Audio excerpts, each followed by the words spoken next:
De plaisir de m'avoir invité à participer à cette troisième journée scientifique. Ce qui me donne l'opportunité de partager avec vous quelques réflexions sur le rôle de la recherche dans la gestion des risques et des catastrophes. Évidemment, lorsque nous parlons de recherche, il s'agit de la recherche scientifique et de son corollaire, la recherche appliquée. Pour introduire la question, faisons un constat. Presque tous les jours, on annonce dans les médias une catastrophe à travers le monde. On est encore en commémore l'anniversaire d'une catastrophe. Ce qui veut dire que la question de gestion des risques et des désastres, c'est une question qui est toujours d'actualité et la demande d'explication, de prévision et d'anticipation est donc forte. Et cette demande d'explication est aujourd'hui en pleine évolution à travers le monde. Et ceci pour trois raisons majeures. La première, c'est qu'on n'accepte plus ces phénomènes naturels comme une fatalité. Autrefois, les gens pensaient que quand il y avait un phénomène naturel, c'était dû à la volonté divine. Dieu voulait punir ses enfants, donc c'était une fatalité. Aujourd'hui, la science est en mesure d'expliquer l'origine de ce phénomène, donc les gens n'acceptent plus ceci comme une fatalité. Une deuxième raison, c'est que les risques vont croissant avec l'explosion démographique. Autrement dit, plus il y a de gens à occuper un espace, plus les risques seront importants. En 1965, il y a 50 ans de cela, la population mondiale était de 3,3 milliards d'habitants. Aujourd'hui, nous sommes à 7,3 milliards d'habitants. Donc les risques vont augmenter, surtout dans les pays en voie de développement. Et la troisième raison, c'est qu'il y a un besoin de sécurité qui se fait jour dans toutes les sociétés. Aujourd'hui, à travers le monde, on n'accepte plus, après une catastrophe, que les dirigeants viennent nous dire « je suis désolé, on ne savait pas ». Il y a maintenant des moyens pour prévenir tout ça. Donc, de ce fait, il y a maintenant une obligation d'imposer une professionnalisation. Monsieur parlait ce matin de la professionnalisation du métier de gestionnaire du risque, et c'est devenu une nécessité. Et ces gestionnaires ont besoin de données fiables, fournies pour la plupart par une constellation de satellites équipés de détecteurs qui collectent des données dans toutes les régions du spectre électromagnétique, d'où l'émission de la recherche appliquée en gestion des risques et des désastres. Donc le souci d'engager un développement durable, prenant en compte ces risques dans les bassins où ils sont présents, constitue un cadre désormais incontournable. Quel que soit le pays à travers le monde, là où les risques peuvent impacter les régions, donc il faut nécessairement se tourner vers la gestion des risques et des désastres. Nous avons parlé de risques et de catastrophes. Faisons le point sur ces termes. En gestion des risques et des désastres, lorsque nous parlons de risque, en fait, le risque, c'est le croisement entre l'aléa d'une part et les enjeux et leur vulnérabilité d'autre part. Donc voilà l'équation du risque. Risque égale aléa ou bien menace plus la vulnérabilité des enjeux. La première composante du risque, c'est l'aléa, qu'il faut savoir évaluer. L'aléa, c'est un processus naturel. Donc on n'a pas trop d'emprise sur l'aléa. Par contre, on peut le maîtriser. Il faut l'identifier. Tandis que la vulnérabilité, c'est l'impact de l'aléa sur les vies et les biens. Lorsque nous parlons d'enjeux, il existe plusieurs types d'enjeux. La population, c'est un enjeu. L'habitat, c'est un enjeu. Les infrastructures routières, les infrastructures électriques. Donc autant d'enjeux. Donc maintenant, à savoir, est-ce que ces enjeux-là sont vulnérables? Donc en croisant la composante aléa ou menace qu'il faut évaluer, à la vulnérabilité qu'il faut également évaluer, on obtient donc le risque. Maintenant, à quel moment il y a catastrophe? C'est uniquement lorsque la vulnérabilité dans un pays est mal gérée. Si la vulnérabilité est mal gérée, on obtient donc la catastrophe ou bien encore le désastre. Le désastre qui se manifeste par d'importantes pertes humaines, matérielles ou environnementales, une rupture grave du fonctionnement de la communauté touchée et l'incapacité des structures locales à faire face aux actions nécessaires de secours et de rétablissement. Assez souvent, on parle de catastrophe naturelle. La catastrophe n'est pas naturelle. La catastrophe, c'est un phénomène, n'est pas un phénomène naturel physique, c'est un phénomène social. Donc dans l'équation risque égale menace plus vulnérabilité, Si on agit sur la vulnérabilité, on peut donc réduire le risque. Alors, quels sont ces risques naturels? Bon, j'ai choisi les risques majeurs. Voilà une liste. On peut parler du risque sismique, du risque de tsunami, du risque cyclonique, du risque d'inondation, du risque de mouvement de terrain, risque d'érosion des sols, risque de sécheresse, risque volcanique. Donc, dans l'équation risque égale menace plus vulnérabilité.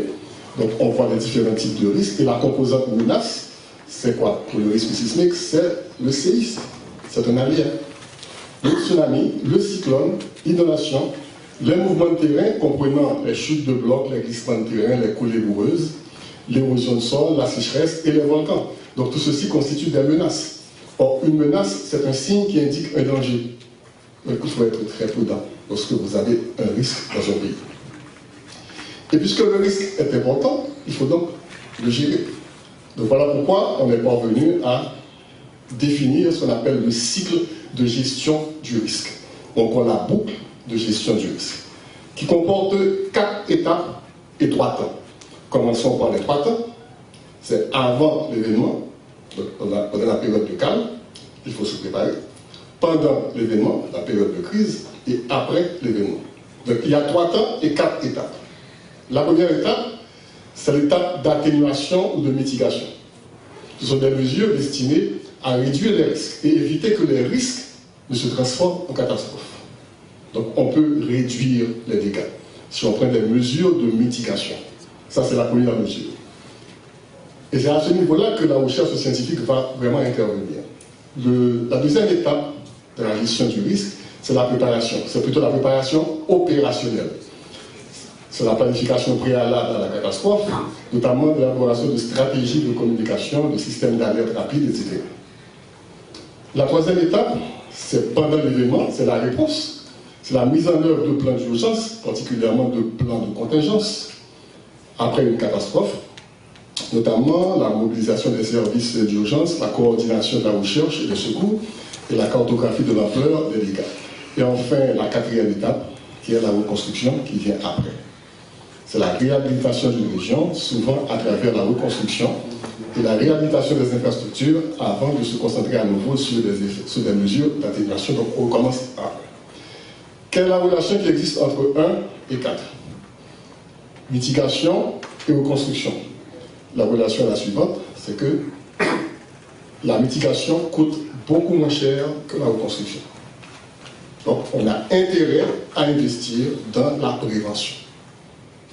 Si on ne le fait pas, eh bien, les autres étapes seront beaucoup plus chères. Et parfois, on ne pourra même pas les maîtriser si on ne se prépare pas. Donc, quels sont les outils scientifiques utilisés en gestion de risques et désastres? Donc, j'ai sélectionné pour vous quelques outils. Ce n'est pas exhaustif. D'après moi, le plus grand de tous ces outils, c'est la télédétection.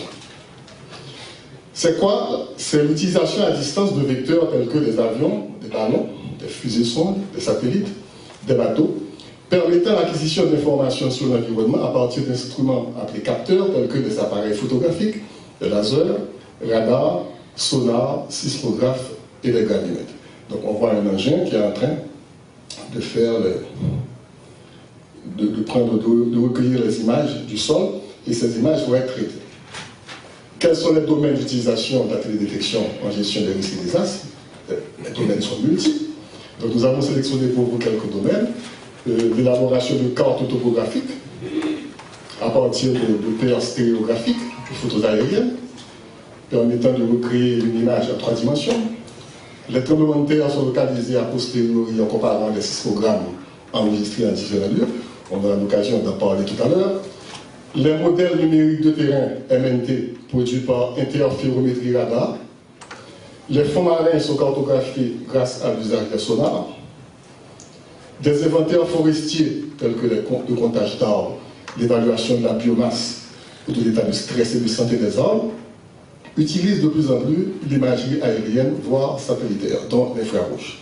Et dans le cadre de la lutte contre la désertification, la télédétection facilite le suivi et la surveillance à long terme des zones à risque, la définition des facteurs de désertification. Alors si nous revenons aux 4 étapes de la gestion du risque, à savoir atténuation, préparation, réponse et reconstruction, on voit que pour les cyclones et les sécheresses, eh bien, la télédétection est applicable à ces 4 étapes. Et particulièrement au niveau de l'atténuation, par la modélisation du risque. Alors le principe est le même pour tous les types d'aléas. Il faut tout d'abord caractériser le phénomène, et ensuite il faut modéliser le risque. Et on parvient à la cartographie de l'aléa. Et c'est cette cartographie qui est utilisée maintenant pour prévenir, et aussi pour l'information préventive. Donc au niveau de l'atténuation, on voit bien l'utilisation, donc je ne vais pas trop m'attarder là-dessus, mais vous voyez qu'à tous les niveaux, la télédétection est appliquée. Tant pour l'atténuation, la préparation, la réponse et la reconstruction. Pour les cyclones, les sécheresses, pour les séismes et les tsunamis, de même que pour les inondations, donc on voit toujours la cartographie du risque, qui est la mitigation, cartographie des zones exposées aux inondations, de même qu'au niveau de la préparation opérationnelle, on voit toujours l'alerte précoce, cartographie de la pluviométrie, pour les inondations, etc. Pour les glissements de terrain et les volcans, donc la télédétection s'applique également à tous les niveaux, pour toutes les étapes de la gestion du risque. Toujours la modélisation du risque, et pour la reconstruction, l'évaluation des dommages lorsque le phénomène s'est produit.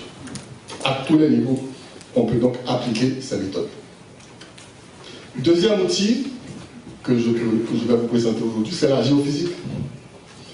La géophysique, c'est l'étude des caractéristiques physiques de la Terre ou d'autres planètes, utilisant des techniques de mesure indirectes telles que la gravimétrie, le géomagnétisme, la sismologie et la méthode électrique, le radar géologique, la résistivité apparente, la tomographie, etc. Donc voilà quelques outils qui sont utilisés pour avoir des informations pour la gestion des risques et des désastres. Donc voilà, c'est surtout au niveau de l'atténuation et de la réparation que la géophysique est utilisée, particulièrement pour les séismes et les tsunamis et les glissements de terrain.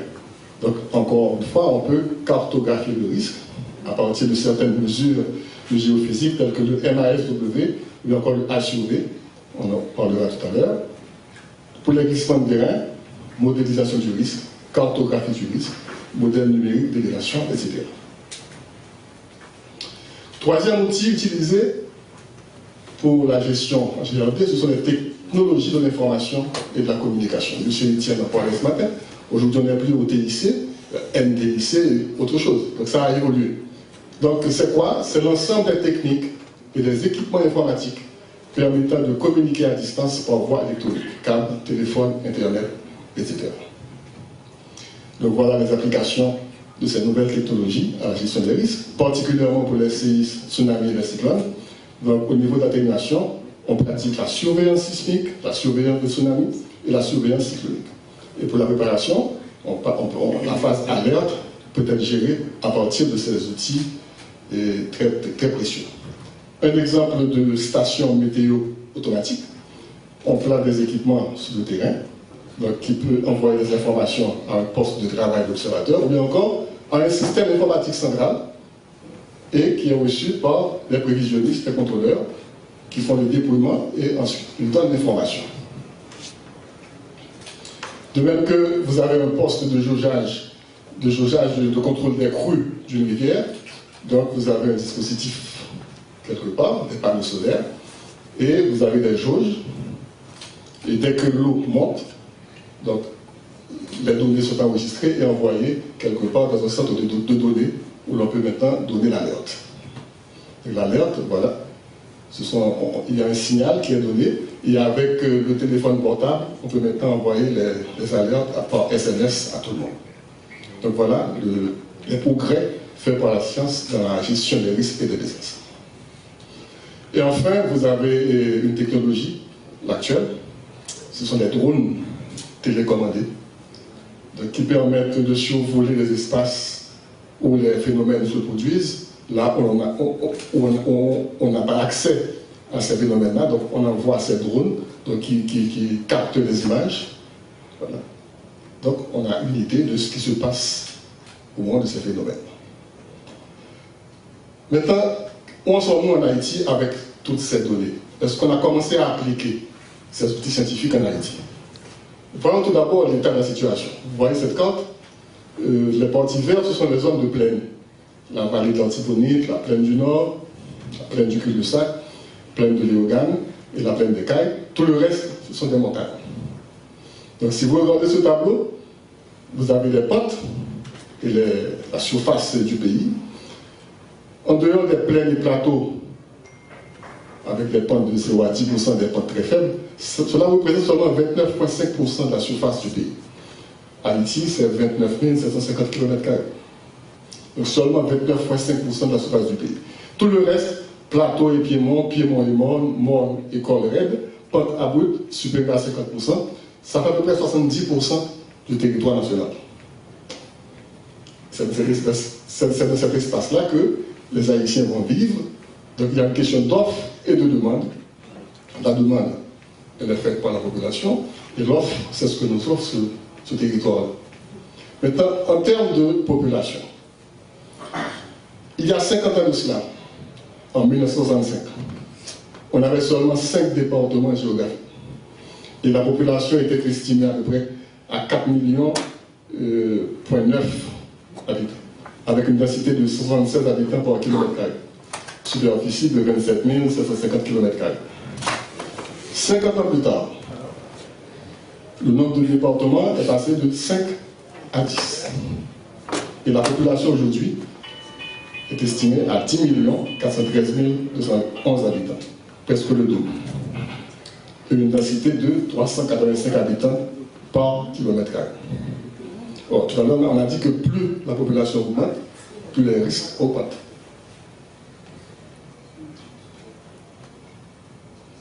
Avec un rythme de croissance de l'ordre de 2,3% là, la population haïtienne sera de 16 millions d'ici 2030 si on ne fait absolument rien. S'il n'y a pas une politique démographique dans ce domaine. Tandis que la population augmente, la superficie reste telle qu'elle. Mais la densité augmente. Donc, la croissance démographique, en l'absence d'une croissance économique comparable, nourrit directement la pauvreté. Voilà la courbe de croissance démographique.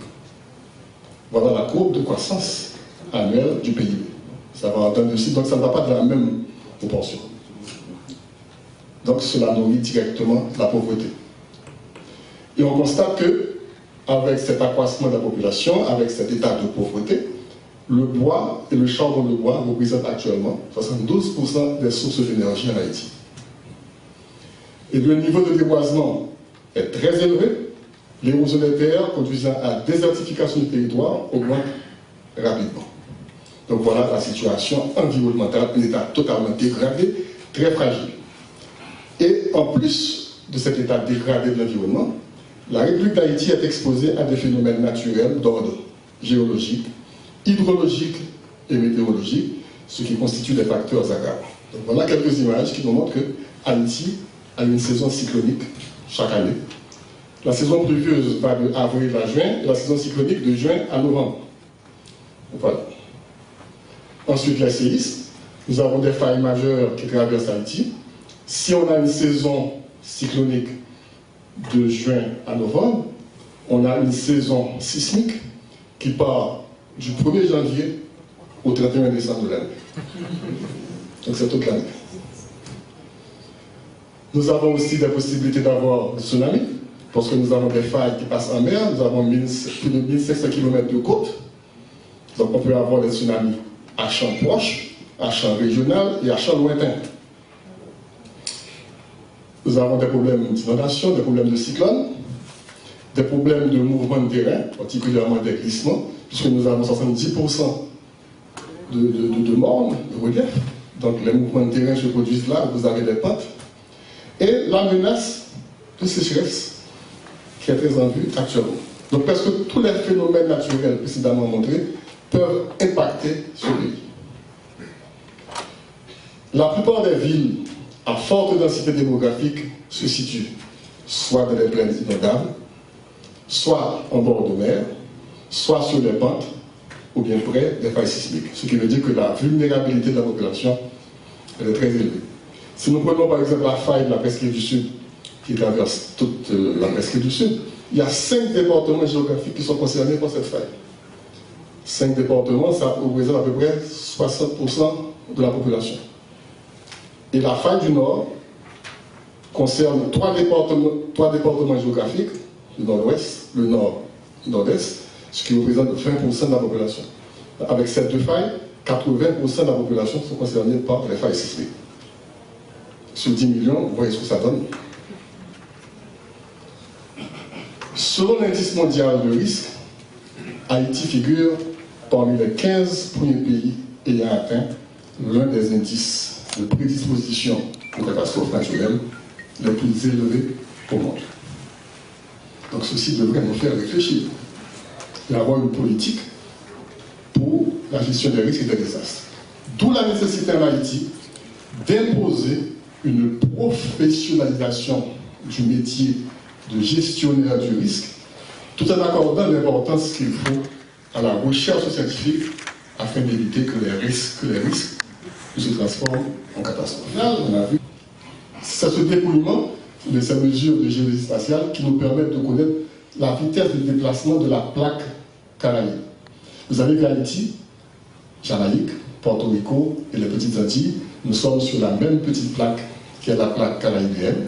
Et au-dessus, vous avez la plaque nord-américaine qui est en subduction, c'est-à-dire qui glisse sur la plaque caribéenne.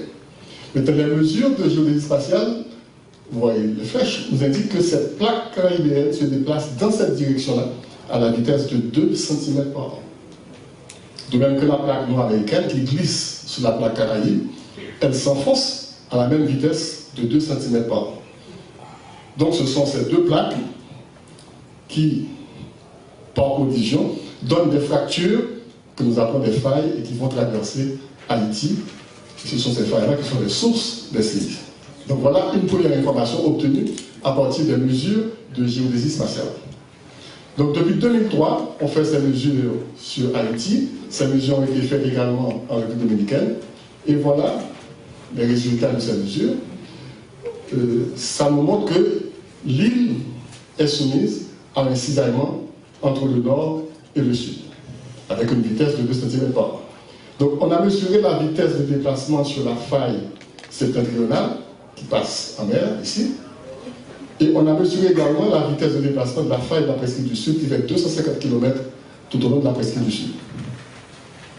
Et les résultats ont montré que, avec une vitesse de 7 mm par an, le dernier séisme remonte, c'était en 1770, à 250 ans, donc il y a un déficit glissement de 1,80 m pour la presqu'île du Sud, et un déficit glissement de 1,98 m pour la faille septentrionale.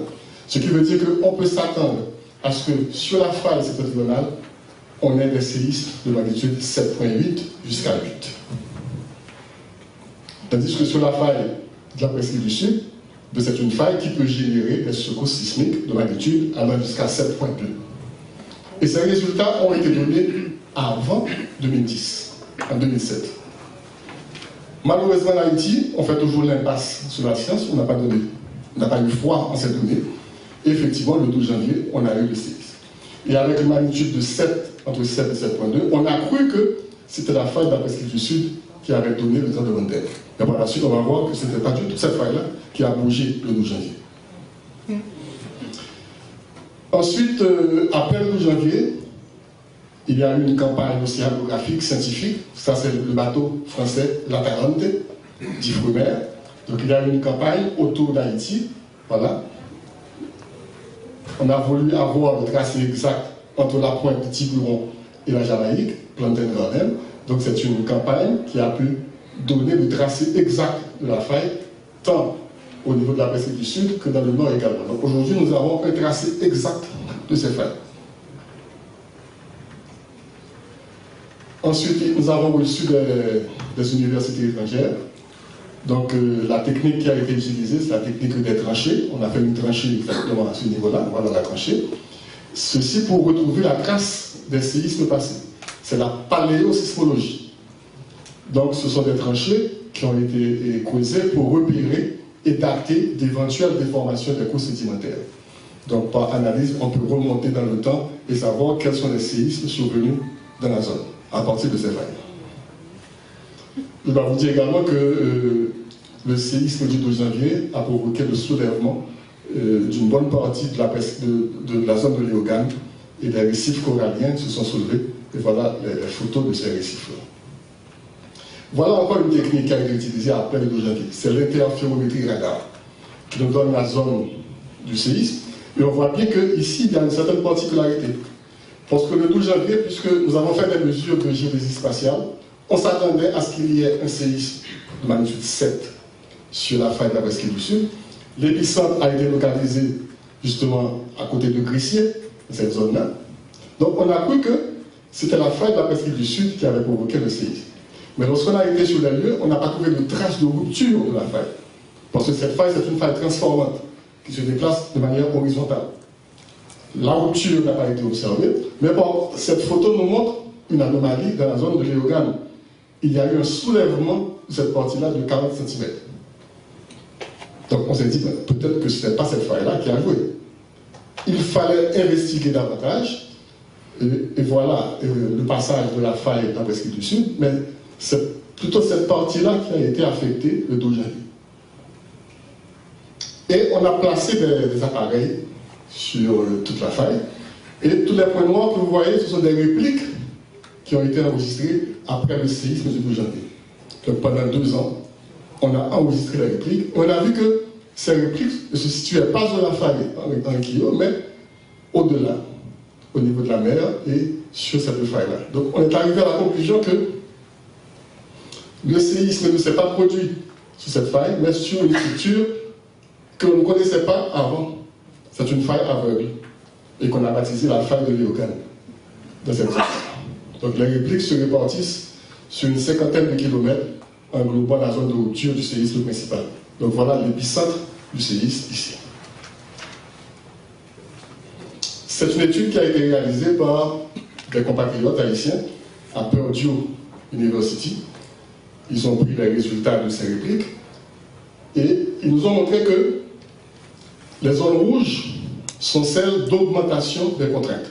Donc le séisme du 12 janvier a provoqué une augmentation de contraintes dans ces zones-là, en rouge, et tandis que dans les zones en bleu, il y a eu une diminution de ces contraintes. Cela veut dire quoi? Si la augmentation des contraintes au-delà de la zone de rupture, ça veut dire que ces zones-là, maintenant, accumulent une certaine énergie, donc probablement le prochain séisme viendra de ces zones-là. Et puisque cette faille continue d'accumuler de l'énergie, que la rupture n'a pas eu lieu sur cette faille de janvier, c'était une faille aveugle, cela veut dire que l'énergie est toujours accumulée dans la faille de la presqu'île du Sud. Donc, le séisme que l'on attendait avant le 2 janvier n'est pas encore arrivé. C'est ce que ça veut dire. Et voilà une étude qui a été réalisée par nos compatriotes sur la faille de la presqu'île du Sud qui montre les zones en rouge. Il y a 3 segments. Le segment de Port-au-Prince, le segment central, le séisme a eu lieu sur le segment central, et le segment qui part de Petit-Gouave jusqu'à Minagouane. Et chacun de ces segments accumule leur propre énergie. Ce qui veut dire que même si on a un séisme sur l'un de ces segments, mais dans quelques années après, on peut avoir un autre séisme sur un autre segment. Et puisque le séisme a eu lieu sur le segment central, tout près de Grissier, peut-être que le prochain séisme, l'épicentre sera situé beaucoup plus près de Port-au-Prince. Et beaucoup de maisons qui ont résisté au séisme du 12 janvier, peut-être que ces maisons-là ne vont pas résister. Alors, un pas qui a été franchi après le 12 janvier, on n'avait pas d'appareil de surveillance en Haïti. Donc nous avons la possibilité, nous avons eu la possibilité de placer certains appareils sismiques. Ce que vous voyez là, ce sont des stations sismiques large bande et des sismographes de type rural. Nous avons des accéléromètres de type Networks qui ont été répartis sur l'ensemble du pays. Actuellement, nous avons installé 5 appareils. Un à Léogane, un autre à Juvena, à Jacmel, à Hinche et au Cap-Haïtien. Ces appareils fonctionnent. Donc, il est prévu de placer d'autres appareils sur l'ensemble du territoire pour avoir une couverture. Maintenant, qu'est-ce que nous faisons avec ces appareils? Nous enregistrons des données en temps réel. Voilà les appareils répartis sur l'ensemble du territoire national. Maintenant, les appareils émettent en temps réel vers une antenne satellite qu'on appelle un hub de réception. Et nous avons un centre de données à Delma, au bureau des mines et de l'énergie. Nous recueillons les données, nous faisons des dépouillements et nous calculons les magnitudes et les épicentres. Ensuite, nous, voilà, le centre de données, on est en train de faire la surveillance, voilà les sismogrammes, et c'est à partir de ces sismogrammes qu'on calcule les magnitudes et les coordonnées. Je dois vous dire que nous avons bénéficié du service de deux anciens étudiants de l'ESI, qui sont d'ailleurs ici avec nous.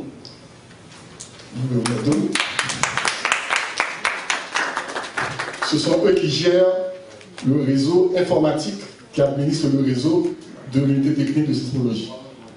Ils ont reçu une formation à la Martinique, à l'Observatoire volcanologique et sismologique de la Martinique. Donc nous avons maintenant des Haïtiens qui sont en mesure de faire la surveillance sismique. Et à partir de ça, de ces enregistrements, nous émettons depuis 2015, depuis janvier 2015, des bulletins sismiques pour pouvoir informer la population. Nous sommes en train de préparer un catalogue des secousses pour l'avenir. De même qu'au niveau de la surveillance de tsunami, on commence à placer des appareils. C'est un marégraphe qui est placé sur le quai du Cap Haïtien pour mesurer les variations du niveau de la mer près de la côte. Donc, il est prévu également d'installer des marégraphes sur l'ensemble du territoire. Et actuellement, il y a au Semana une entité qui s'appelle le Codomar. C'est la salle de contrôle du tsunami. Donc, dès qu'il y a une montée de la mer, dès qu'il y a une annonce de tsunami, donc ils sont là pour faire des calculs et alerter la population. Tout ça, ce sont des pas qui ont été franchis après le 12 janvier. Bon, c'est pas très clair, voilà une carte qui nous montre, bon, si on a l'œil qu'il faut, on voit le tracé de la faille de la presqu'île du Sud au niveau de la boule. Vous voyez les carrières de sable. Donc la faille suit exactement le tracé de la rivière Froide. Donc la faille continue comme ça. Donc voilà. Et au niveau de la chaîne des Matheux, il y a encore d'autres failles. Donc on voit bien que la capitale haïtienne, la plaine du Cul-de-Sac, se trouve enclavée entre deux failles, qui sont des failles actives.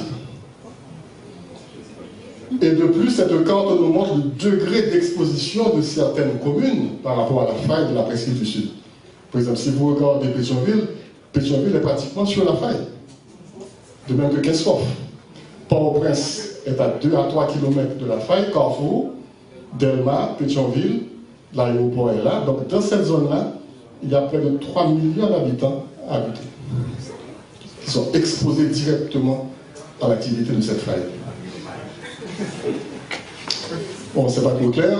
Après le séisme, on a pu cartographier les dommages provoqués par le séisme. Donc on peut voir les zones de concentration des dégâts. Donc ce qui nous a bien montré que toutes les zones n'ont pas été affectées. Mais dans certaines zones, il y a eu concentration de bâtiments démolis. Pourquoi? Donc il fallait se poser la question. Et on s'est rendu compte que malgré que l'épicentre du séisme soit à 25 km de Port-au-Prince, il y a eu beaucoup de dégâts de la capitale. C'est parce que justement, la zone de Port-au-Prince, c'est une zone, c'est un bassin qui est constitué de sols mous, donc il y a eu des effets de site géologique.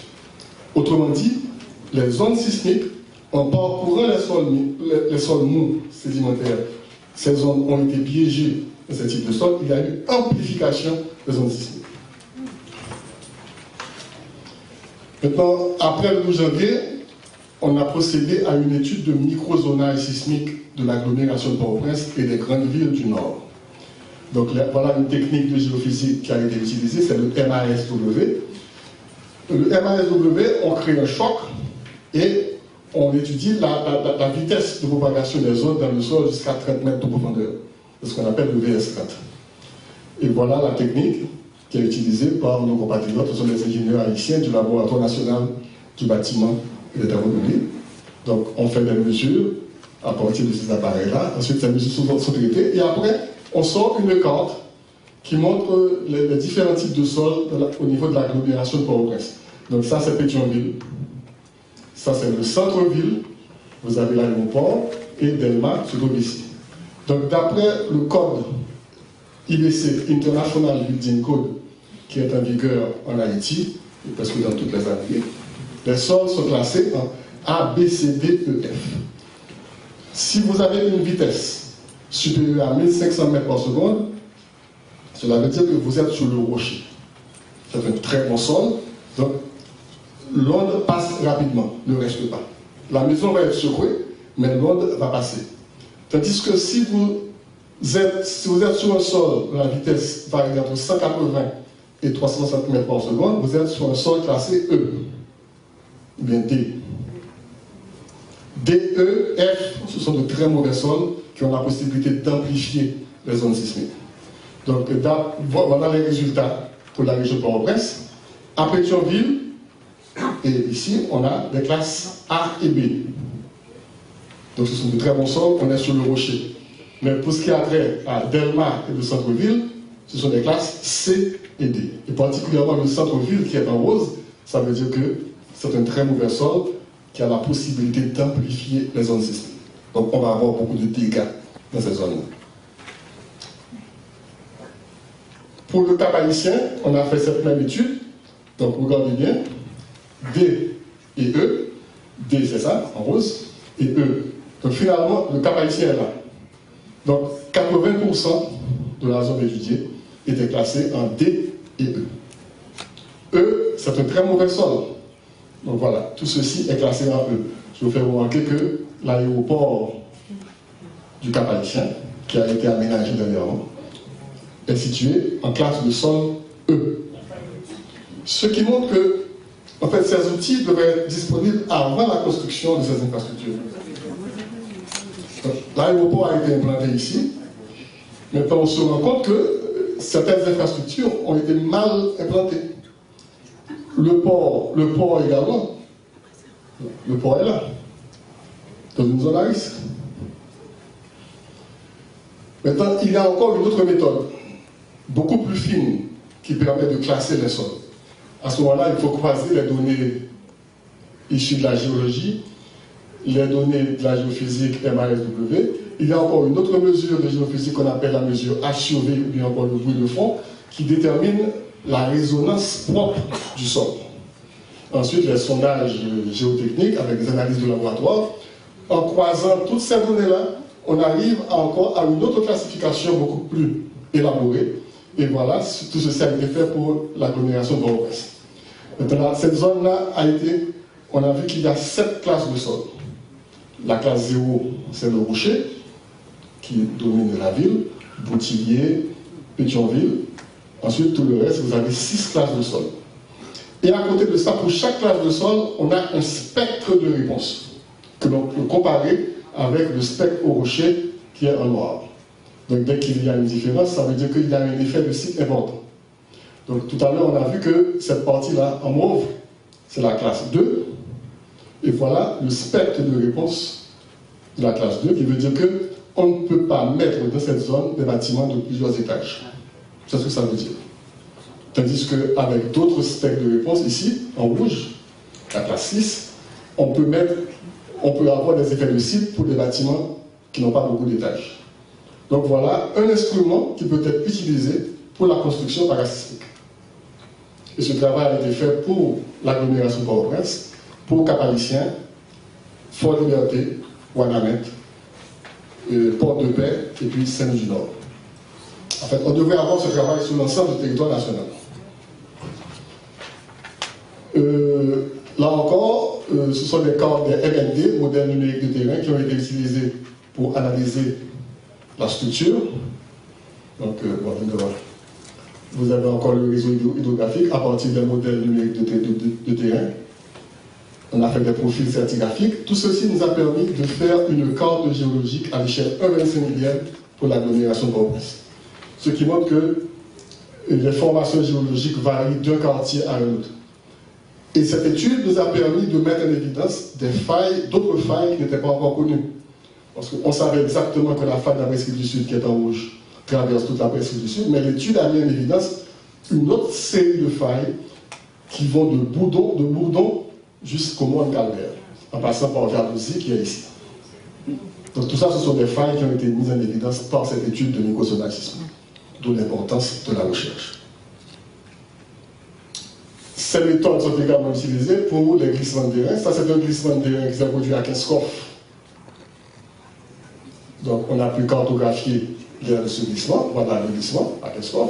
et des mesures de tomographie ont été utilisées pour détecter la profondeur du glissement. Donc les outils, ils sont là. Ça, c'est une carte d'aléa liquéfaction qui a été réalisée pour la zone du Cap-Haïtien. Donc, on voit que la liquéfaction, elle est forte pour tout ce qui est rouge ici. Et voilà l'aéroport du Cap-Haïtien. Donc, l'aéroport est localisé dans une zone qui est liquéfiable. Qu'est-ce que ça veut dire, la liquéfaction? Certains types de sols fins, tels que les sables, les vases, lorsqu'ils sont gorgés d'eau, sous l'effet de forts séismes, provoquent la liquéfaction. Ça veut dire que les sables peuvent remonter en surface, les grains de sable sont noyés dans l'eau, et tout ce qui se trouve en surface plonge. Donc, voilà les zones liquéfiables dans la zone du Cap-Haïtien. Tout ça. Le Cap-Haïtien est là, avec des indices de liquéfaction très élevés. Ça encore, c'est une carte d'aléa inondation pour la ville de Gonaïves. Donc voilà l'inondation qui s'est faite en 2004, et en 2008, on a eu encore une autre inondation. Donc, Gonaïves, c'est une zone à risque d'inondation. Donc, avec cette carte-là, on a les zones d'aléa extrême, aléa fort. Donc, c'est une carte de prévision et de prévention également. Donc, voilà les outils qui peuvent être utilisés pour la prévention. Une autre carte d'aléa d'inondation pour le Cap-Haïtien. Donc, tout ça encore, ce sont des outils permettant. Et on voit encore que l'aéroport est situé dans une zone inondable. Voilà une autre carte dans le domaine des tsunamis. Carte de menace de tsunami. On a pris le scénario en considérant que, admettons qu'il y ait un séisme de maximum 8,7 dans le nord. Quelles sont les zones qui seront affectées par le tsunami? Donc c'est une carte qui donne. Donc l'eau va arriver jusqu'à 10 mètres de hauteur ici. Entre 1 et 3 mètres, tout ce qui est en bleu. Voilà l'aéroport encore ici. Donc une bonne partie de la ville sera vraiment inondée au cas où il y aurait un tsunami à champ proche. Comme cela s'est déjà produit en 1842. Il y avait 3 mètres de hauteur pour un séisme de magnitude 8. Donc cela s'est produit dans le passé. Donc dans le futur, on va encore en avoir. Et après 74 ans que le séisme a eu lieu au Cap-Haïtien, donc quelle est la période de retour au Cap-Haïtien? On ne sait pas. Certains disent 100 ans, 150 ans. Donc pratiquement, nous avons dépassé cette période. Donc on est pratiquement sur roue libre. Voilà encore un pas qui a été franchi. C'est une carte d'évacuation en cas de tsunami. Donc à partir de cette étude-là, pour laquelle il y a une caractérisation du séisme, une numérisation du risque, et on a produit cette carte d'aléa.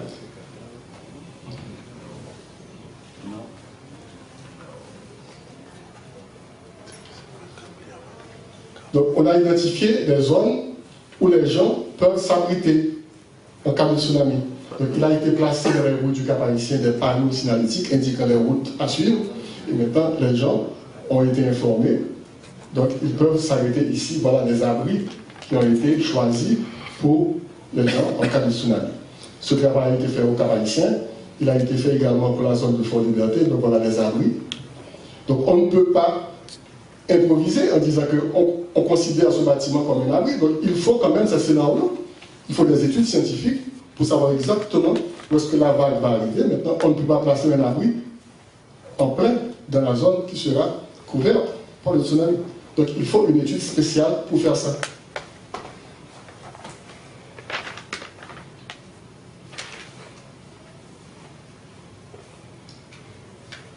Cette étude a été faite également pour la zone de Port-de-Paix.